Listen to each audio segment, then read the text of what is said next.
Balloon making is no longer limited to circus clowns. It's a certified profession. Kelly Minkowski is professionally trained in inflating, twisting,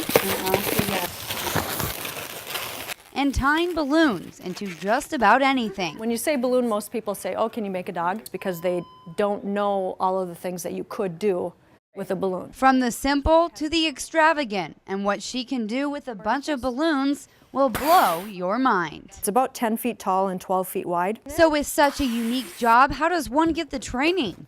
You go to balloon artist school, of course. Starts out as an online school, and so you do that part of it first, and then you have to go on site to actually pass the final exams. You don't have to be certified to be a balloon artist. Only 2,000 people in the world hold the distinguished title, but not many balloon artists can create Minkowski's masterpieces. Most people can't do that, and I want to do something that's a little bit over and above. Creating a flower here. Minkowski is going to show me how to make a flower corsage, which uses the twisting technique. Beautiful. So now that I'm down to 3 petals now. And there you have it. I think all 6 are reporting. There are a lot of things that goes into it that people don't realize. There are 2 types of balloon art, design and twisting. The twisting side is where you make the dogs and the snakes and the pirate swords and all of that kind of thing. And the decor side is more the decorating for events. For Minkowski, the real joy of being in the business of balloon art is making people smile. Being able to get somebody to smile and using my creative juices at the same time is, you know, the best of both worlds. It's certifiable art and happiness made out of thin air.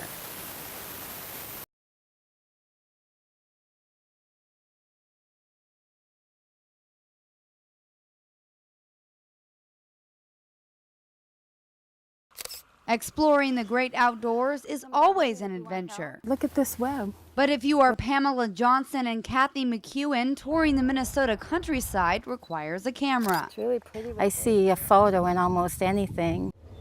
Johnson and McEwen have been going on these random road trip photo shoots for 7 years. I think she said to me, let's go shoot some time together. And after the first time, we were just smitten with the idea. At first, this duo started off with a set destination, but roadside distractions always led them down a different path. We had sort of a plan, and we find a cute little road, and that turns into another road or another field. Today, we started in Bemidji, photographing an eagle off the side of the road.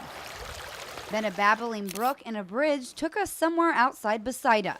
And after chasing farmlands and following a trail of dirt roads, we ended up in Shevlin. We'll be driving and slam on the brakes. Ooh, did you see that barn? Or let's go shoot those lady slippers over there. Or the lighting's cool here. Let's stop and see what we can make over there. From flowers and farm animals to barbed wire and rundown buildings, there's no limit to what these photographers capture on camera. On these crazy adventures, these 2 photographers like to play candid camera and capture a picture of each other without them knowing. So since I came along for the adventure this time, I got to be a part of this fun activity as well. Once these 2 see something they want to shoot, there's no stopping them from getting that perfect picture. We have traipsed through poison ivy and swamps and many wood ticks and horseflies and mad dogs. Johnson and McEwen say they learned a lot from shooting together, and for them, the best way to learn is from experience. We've just grown by leaps and bounds just by bouncing things off of each other and having ready access to one another out in the field to just say, what would you do? What would you change? Having a wealth of knowledge, however, can't teach you all the tricks, because these ladies' knack for shooting nature is innate. Ooh, pretty. Isn't that fun? Yeah. So for these 2 adventurous photographers, nature always looks better through a lens.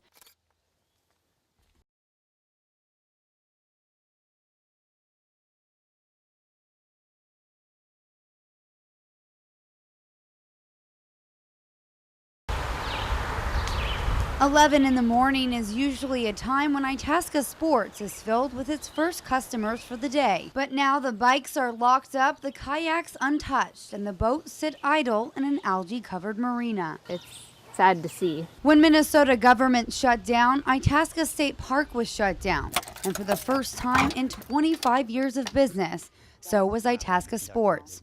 And owners Karen and Sam Smith lost their business and their livelihood. Never thought I'd live to see the day where Itasca was closed. Everything would be gone. But Itasca Sports owners of 7 years, Karen and Sam, say the busiest time of the season starts on July 1st, the same day the government shutdown began. That's how we're able to pay all of our bills, is July and August, those 2 months. They're supposed to be used and they're just sitting here collecting dust. But while many of these boats sit idle at this marina today, the Smiths have started a moving marina business where they deliver their 11 pontoon boats to customers at lakes all across Minnesota. It's a lot of driving. We're on the road all day, just driving boats to places.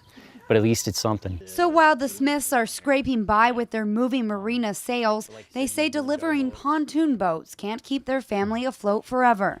So their next business plan will be finding another source of survival. We're not above getting jobs, and if I have to go find work, I will. For many business owners who rely on tourism during the summer months, the government shutdown could not have come at a worse time. It will all pass and we'll all be okay. It's just When? when. And for the Smiths, the more time legislators argue over the state's budget, the more time their boats collect moss and their bikes collect dirt. And the longer they have to wait to get their business and their lives back up and running.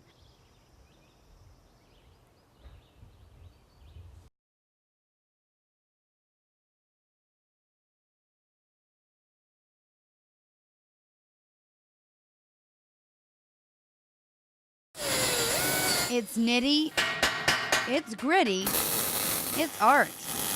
Metal worker and metal sculptor Paula Jensen welds, hammers, I'm making it square first. and drills hunks of metal into beautiful works of art.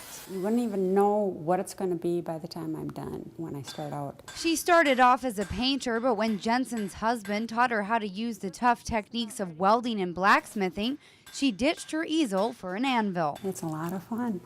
A lot of fun. But the transition from fine art to forging wasn't easy. But after a few meltdowns, Jensen eventually molded into a well-rounded medalist. When you first start off, you feel like you're all thumbs, and it was just practice. So I'm going to try my hand at a technique called forging.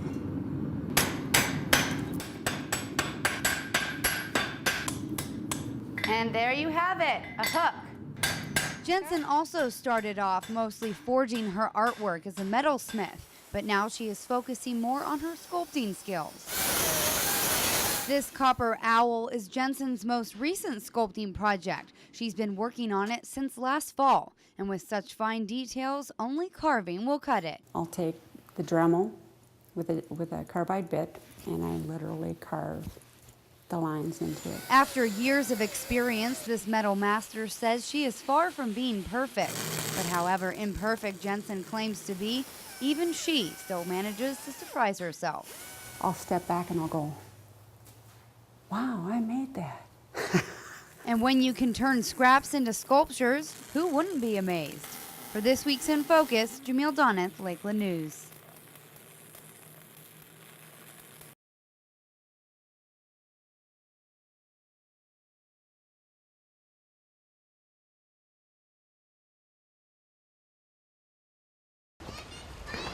For more than 50 years, Lynn Swagert and her family have made this 55-acre island a getaway for thousands.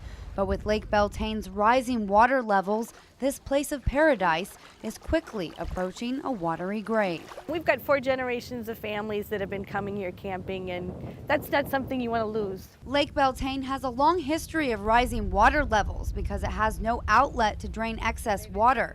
But Hubbard County officials can't seem to come up with a solution that doesn't sink. We had an engineering firm come up with some various plans, and each one, of course, has a problem. All along the lake shoreline, backyards are underwater. Once beautiful sandy beaches have slowly disappeared, and homeowners like Lynn Matsko have had to build rock structures to keep their land from collapsing into the lake. Completely underwater, and it hasn't gone down at all this summer. It's sad.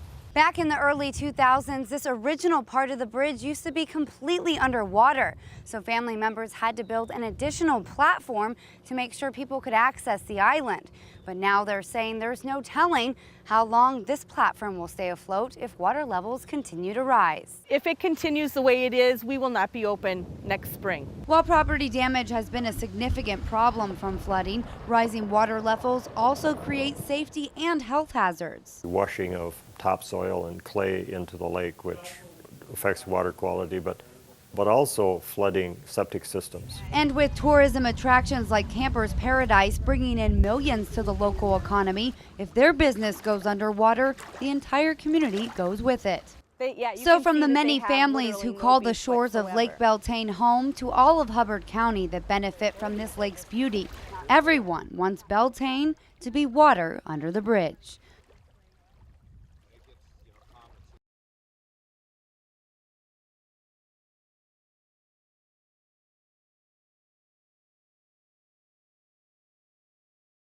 Welcome home, Elizabeth. It was meant to be a joyous occasion, celebrating former Cass Lake High School student Elizabeth Ann McKenzie's safe return from serving her country in Afghanistan. But it turned out to be a lie. She is not a soldier. After receiving several claims that McKenzie had never served overseas, nor was she active in the military, Pike Bay Police Chief Zeb Hemsworth decided to find out, and what he discovered was shocking. There was no record of Elizabeth Ann McKenzie serving in the military. Officer Hemsworth contacted community members who say they also noticed small signs that McKenzie wasn't a soldier. She's got a lower rank on the top, and the higher rank is on her chest area. Leech Lake Veterans Service Officer Frank Bowstring interviewed McKenzie on the day of her homecoming ceremony, and like many other veterans, he didn't think to question McKenzie's military status. It's actually a really big insult to the community of Cass Lake. McKenzie admitted to Hemsworth that she lied about going to Afghanistan, but claims she is in the military, but her records had been lost. What seems to be underlying all this is her motivation. The honor of my uncle, my cousin, is what I'm really meant for it to be. While McKenzie says it was to honor her family members who are veterans, Cass County officials say McKenzie may have some underlying mental health issues. It's just not ordinary and usual for somebody to go to these lengths to get attention. I kind of knew that something was up. McKenzie's mother says her daughter's mental health is the reason she has been estranged from McKenzie since she was 17. She says McKenzie tried to enlist but failed the physical exam. I think in her mind she believes she is in the military. While the Cass Lake community is confused, shocked, and upset, they just want to see McKenzie get help. If there's people that are out there willing to help, I'm willing to change. Kind of I need to. If I could make things right, I would.